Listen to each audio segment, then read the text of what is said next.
A lot of people think that crypto, the game changer, is privacy. No, the game changer in crypto is ownership. Welcome to The Feedback Loop, a Sino Global Capital podcast where we keep you in the loop about the most pressing issues in Web3 today.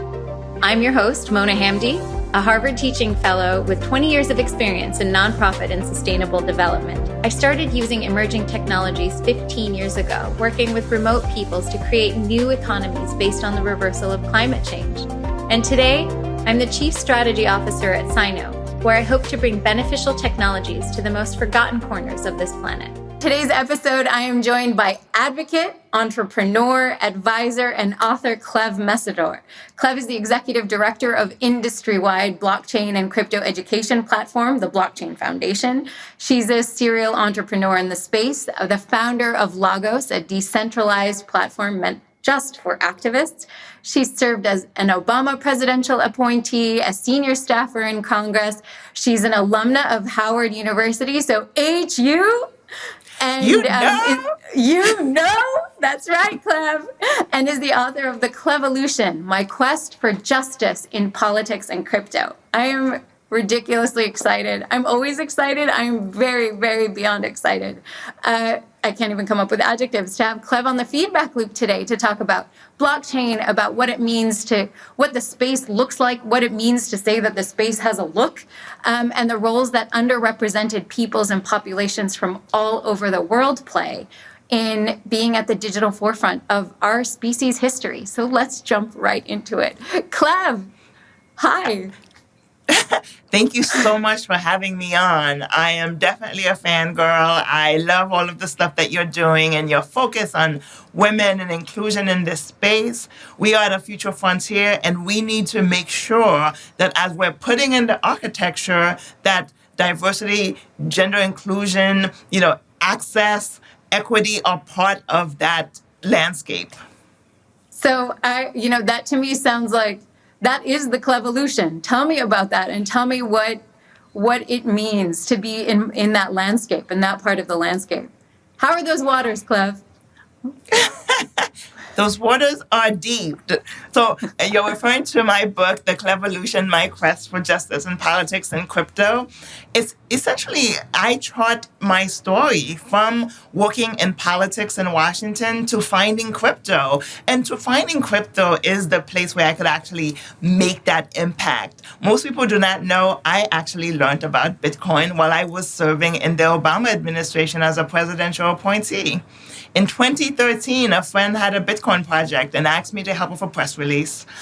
Never heard of Bitcoin, helped with the press release, but Bitcoin didn't excite me. But of course, I stayed engaged, it stayed in my radar. And then around 2015, 2016, the conversation opened up beyond just the currency, beyond just Bitcoin. It opened up to conversations around self-sovereign identity, intellectual property protections. And so I went down that rabbit hole. And since spring of 2017, I've been working in crypto full time. In in politics, I wanted to change the world. I wanted to make an impact, and I became disillusioned. And just at that time is when crypto came back to me from having learned about it in 2013. And I started learning all of the ways that decentralization can be a revolutionary tool. And here I am. I am finally able to find that space where I want to change the world, make it better, make it more equitable for everyone. Do you find, this is a remarkable time, I think, to be in this space, because we're sort of at an inflection point. The people who were early adopters came to it with exactly those ideals. And I think that we found somewhere along the way that it became entrenched in things that were maybe widening the gap between peoples. We talk now about the gap in climate, are we changing the world? Are we making it worse in terms of inclusion? Does the space look more like me or less like me? And it's interesting that you had policy work in the highest levels of American government, and that you bring that into crypto, and you're bringing diversity and inclusion into it. How are they shaping each other?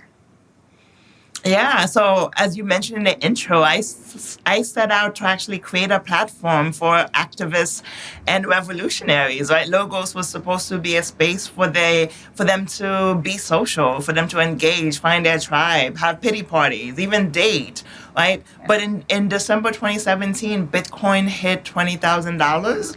And that was the best and worst thing that happened to the industry because all of a sudden Washington started paying attention. And let's be clear, right, from a cybersecurity law enforcement, they were always paying attention to crypto, and not just for illicit use of crypto. They saw the value of blockchain, right, cryptography. Right.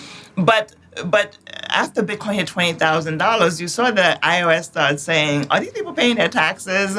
Then you start talking about, AML and KYC compliance. And at that time, in 2018, there weren't that many of us that actually understood Washington and understood crypto. So I had to lean back to having worked for members of the Congressional Black Caucus, having worked for women in Congress, and start doing this work. So it's interesting. I left Washington because I thought this was a better path, but crypto brought me back to Washington. I work at that intersection of public policy and crypto. But right now, it is a regulatory conversation that's being had globally about blockchain and cryptocurrency, right? Because it's disrupting everything around us, but primarily our monetary system, right? Central banks are having to have the conversation about CBDCs. The IMF and the G7 and World Bank have to give guidance. So when it comes to the policy piece, right, it is framing it. And looking at the U.S., right, when we think of the internet, right, in the 1990s, when we debated the internet, we did not have enough conversations about accessibility. We didn't anticipate a digital divide. We didn't talk about inclusion. Right? And look at where we are right now. The internet is owned by 4 wealthy white males. We need to do different this time. We need to make sure that crypto is accessible, that we don't lose the accessibility, but also we have to design and build for non-technical users. We're talking about, the female constituents of Congress, and we're talking about the Black Caucus, and we know that we have in DC at HU, we have the Black Blockchain Summit. How are the issues today shaped by those very historical, and systematic maybe exclusions of populations and people that we see? So how does being Black or being female influence your adoption, a person's adoption of technology, and how is it being discussed in policy in the United States? There's a term people use, right? Follow the money. I say, I know that term. But when it comes to inequities in society, when it comes to the gaps, the pay gap, the wealth gap, follow the policies. Our policy making is not inclusive, right? We're using 1930s rules and models to create policies for blockchain and cryptocurrency today. So as Washington debates what's the appropriate regulatory framework for crypto, they have to be talking to new audiences. Black and Latino communities in the U.S. lead national adoption of crypto. There have been Black and Latino people in crypto since 2009. But still, right. Washington still treats this space like it's for and by white males. That's the only people they talk to. Even with the women who are at these hearings, who are engaged by these members, are few and far between. So yes, I'm having this conversation about policy. We have to figure out the appropriate regulatory framework, but we need inclusive policy making. We need Washington, whether it be Congress or the regulatory agencies, to start speaking with Black and Latino leaders and AAPI leaders from across the spectrum. Right? We're not going to get different policy if we do the same thing, if we're still just focused on the big players. Even Washington's focus on consumer protection, it equates to patriarchy. It has been one of those follow the policies. Consumer protectionism is how you've actually held Black and brown people in the U.S. from building wealth and ensured that it's only white males that can actually do it. So we don't need consumer protection. We need consumer empowerment. This is the 21st century. This is the fourth industrial revolution where Black, Latino, Asian, from various API communities, are influencing this global economy from a, I guess, global perspective, right? When we look at every nation is younger. When we look at globalization is impacting everything. So we need Washington. When it comes to Washington policies, to talk to different people, I have to give it up for Senator Booker. Senator Booker actually had a roundtable with 10 Black and Latino leaders 2 months ago. I was the one who helped to organize that. And what did he do with that? The Senate Agriculture Committee just announced a piece of legislation, and part of that piece of legislation, Senator Booker included a provision to focus on data collection on the inclusive adoption that's happening. And the bill states that data will be used to inform how we should be doing policymaking. That is what we need. We need policymakers to see us, to hear us, and then to act. So, it's interesting, the distinction between, or seeing the sort of the sharp edge of consumer protection, the idea that identity requirements or disclosure requirements are actually barring people from participating in this economy. It seems very related to the work that you do with the Innovation and Technology Inclusion Council. Is that part of the scope of that work? Yeah, so when you look at some of these policies, right, that were, I guess, with good intentions, with goodwill, and I can name a few of them, right? We know that the SEC has the accredited investor rule. That ensures only the people with the highest investments can gain access to the high net worth financial instruments. So that is a government rule that holds people back. When you look at the SBA loan program, the 7A loan program is one of the most flexible loan programs that the SBA offers. Black and brown entrepreneurs and small businesses struggle to access it. And if you're leveraging emerging industries or emerging, technologies like blockchain or industries like cannabis, you're not going to get a 7A loan. When you look at during COVID, when Washington created this PPP loan program that they said was supposed to be for minority businesses, for independent contractors, the gig economy, we know the data. The data shows the majority of those funds went to hedge funds and wealthy businesses. Why? Because Washington, you can't just say something without changing the rules or changing the game, right? So banks had no choice but to go to their usual suspects because that's how they actually limit risks. Right. So no more of this okie doke from our government. Right. We have to look at these policies that are intended for consumer protection to be like, are they holding us back? So the work that I do with National Policy Network of Women of Color in Blockchain, or even under Tech Inclusion Council that I am on for DC government, it's really talking about how do we make sure inclusion works for everybody in communities of color. And I would love to go back to the point that you made a while ago in terms of the arc of crypto, right? We're 13 years in, and you can argue that everybody, whether you were Black, Asian, Latino, whether you were a cypherpunk or a libertarian, right? We all wanted to change the world, right? We believed in that white paper that our economy needed to change and we needed to solve for some problems. And decentralization would level the playing field and take power from centralized players and give it back to the grassroots. And as the space has grown, as the space has profited to a $3 trillion market this past spring, people have deviated, right? For me, decentralization is still the golden rule. But for some people, it's all about store value, right? They're creating products and services for, wealthy investors and essentially competing with Wall Street, right? And there are people who are, figuring out where we should go in terms of product development. You've seen new models like algorithmic stable coins, right? You've seen, layers on DeFi that are like Celsius that are not, decentralized, but that are playing. So you've seen the industry go into different directions. It's human nature, that's expected. But I do think that the majority of us in this space are still focused on decentralization. In the blind spot, the hidden figures are the women, the people of color, the entrepreneurs, the creators who are really fueling the growth.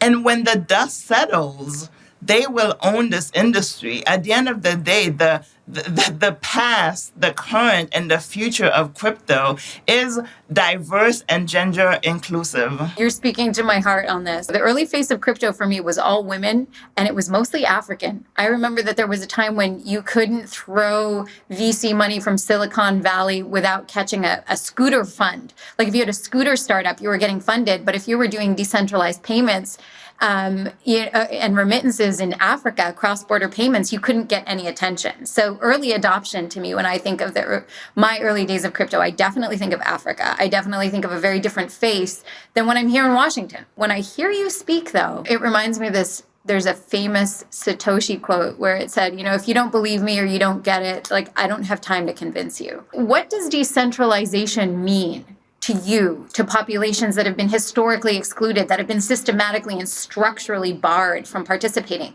Does it mean freedom? A lot of people think that crypto, the game changer, is privacy. No, the game changer in crypto is ownership. And that's what decentralization means to me, right? When we shifted away from these big power players, these big conglomerates that own everything, right?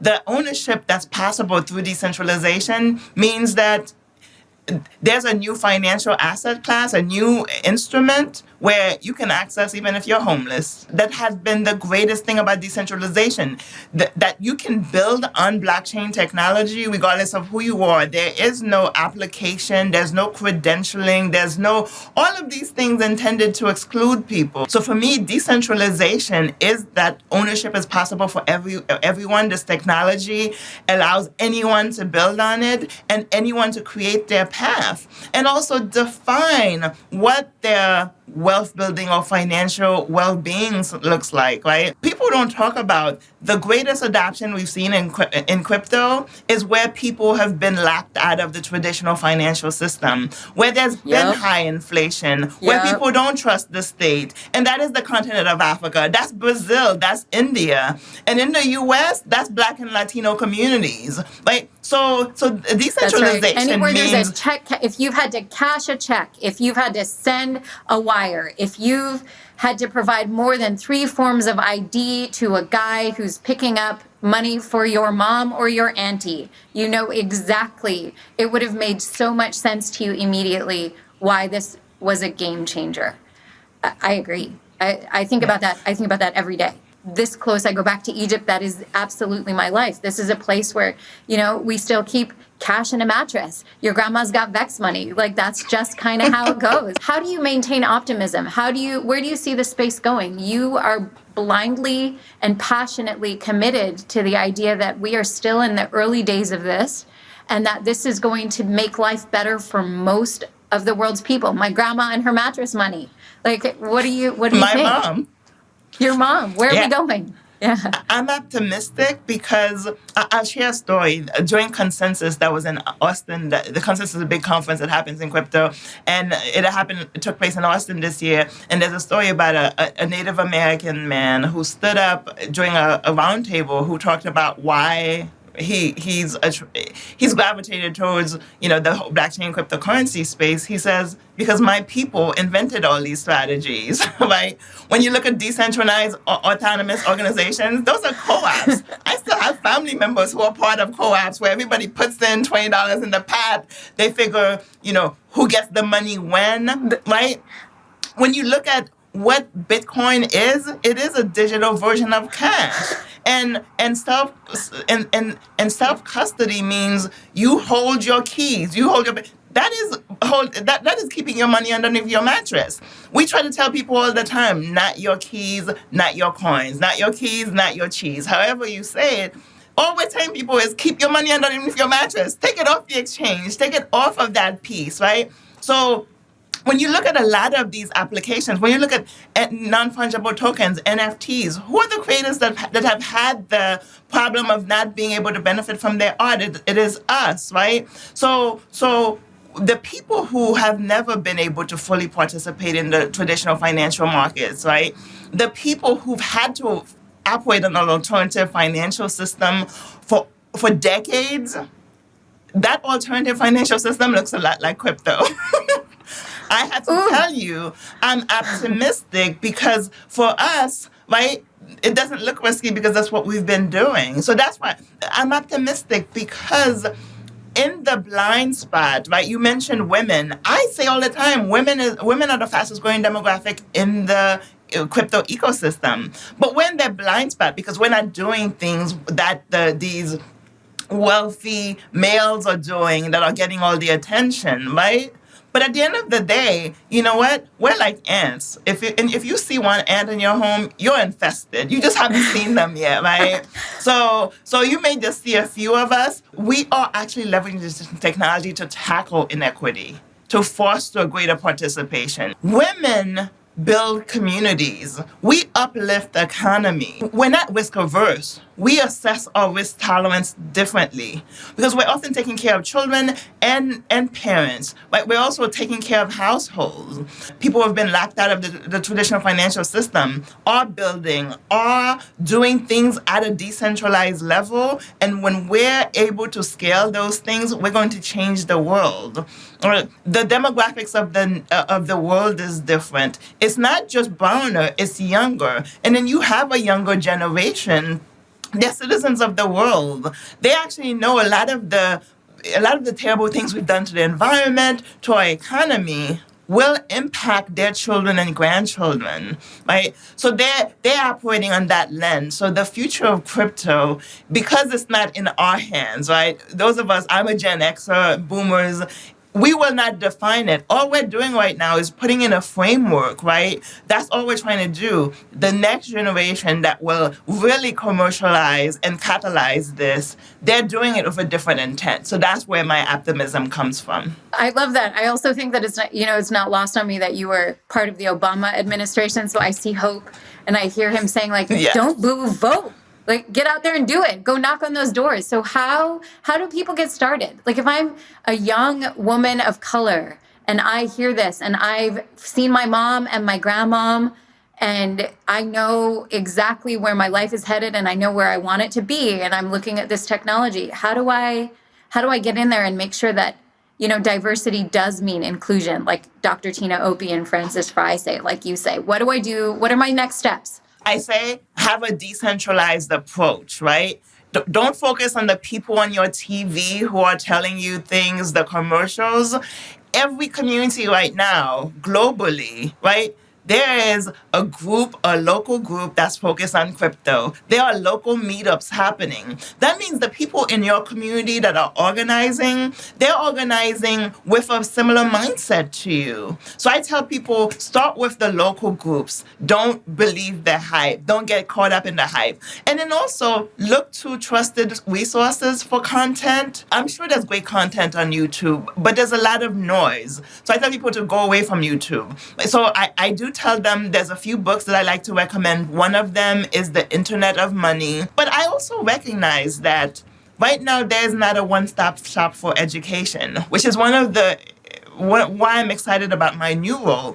Earlier this year, I became the executive director of the Blockchain Foundation, a 501c3, and we're leading an industry-wide movement. And one of the things we're doing is actually creating a virtual digital assets public library. And we're going to partner with the library system to actually create it. Because right now there is not a one-stop shop for people, right? We can tell them to different companies, right? But we know there are different protocols that are competing, different communities within crypto that are competing. So the Blockchain Foundation, we're going to create a digital assets library that will be populated by the industry. So we're not going to create new content. We're asking the industry, the great content about blockchain fundamentals, Web3 basics, share that with us. That's the one-pages, the side-by-sides, the tutorials.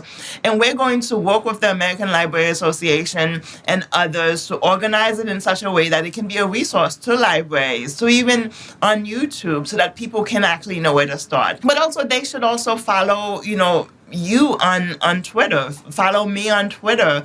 I tend to share information that people actually, can use.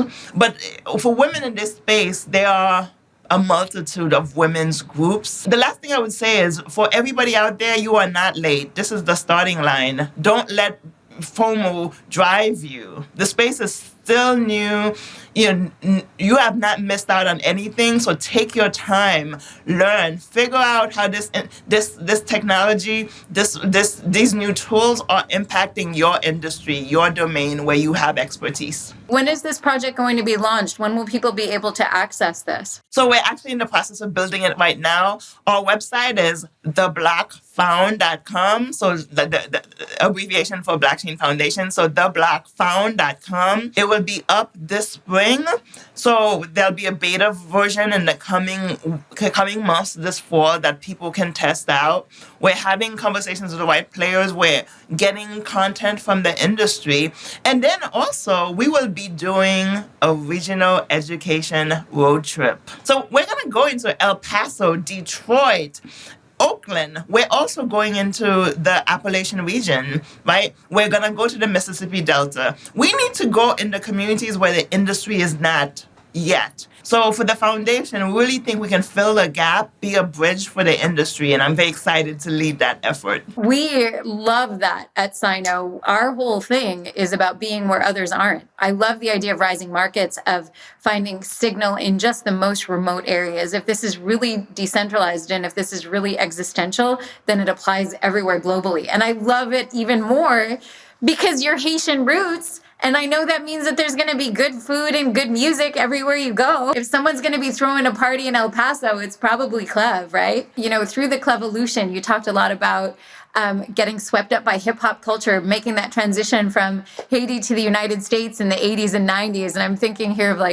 just what how we embody our identity and be really authentic in the space, DC with go-go and that kind of stuff. I think mine's is a story of many, right? People from the Middle East, from India, from, Latin America, from the Caribbean. We come to this country and we come at different times. But I was born in the 70s, but came to the U.S. when I was 8 years old in 1981. And 1981 was that pivotal time when rap music when I came to the U.S., I went to Queens, Hollis, Queens, where Run DMC and LL Cool J they were out after school. They were there after school on the avenue, right? So for a lot of the people who actually are, this double identity, you're coming as you're learning English, as you're learning the culture, right? Hip-hop culture, rap culture is a part of that, right? So it became this whole thing of these things define me, right? They're the ones who nurtured me and taught me about, justice and equity and struggle. And so, when I hear a lot of these very academic people talk, I think, oh my God, no, I'll listen to Run DMC on this thing. I'll check Tupac on their thoughts, right? Because these were my contemporaries. So I think this duality for those of us who came to the U.S., right? It has really been a good point because my Haitian culture continues to be my anchor. And even as hip-hop culture got swept into that, right, it just became something that defined who I am. So I'm one of those people who always embrace the accent. Even though I've been here since 1981, there's no reason why I should have an accent. I embrace my duality because it is, I'm able to be me because I bring something different to the table and I can provide a different perspective. And I do it unapologetically because we need more perspectives, right? People struggle to assimilate, to find ways to fit in. And I understand the need for that. And I go out of my way not to fit in. And I know that's, for some people that's a risk. But I want my differences to define who I am because they've nurtured me. And so, hip-hop culture, politics, Haitian politics, U.S. politics. I even ran for city council in Washington, D.C. So social justice is in my blood. And on my deathbed, I don't want to wonder how the world is going to be. I just want to move the needle an inch. I just want to move things. So I know my inch will keep moving forward. I'm not, we're not going to change the world, but we can actually just keep moving the needle, keep moving, taking steps forward. And we can be confident that those steps will continue to grow. Plant the seeds will grow. I sure am glad that you listened to those dudes on the avenue. I am glad you're in the space, and I am glad that you are making a place for everyone to call home in this technology. Thank you so much for spending this time with me today. Thank you for the work that you're doing. Thank you for the opportunity to add my voice, and I'm excited to be in this journey with you. Our time is up for now, but the conversation is still going. Make sure to follow us on Twitter at @SinoGlobalCap. Subscribe to our YouTube channel, and leave us your feedback so we can loop it into upcoming episodes.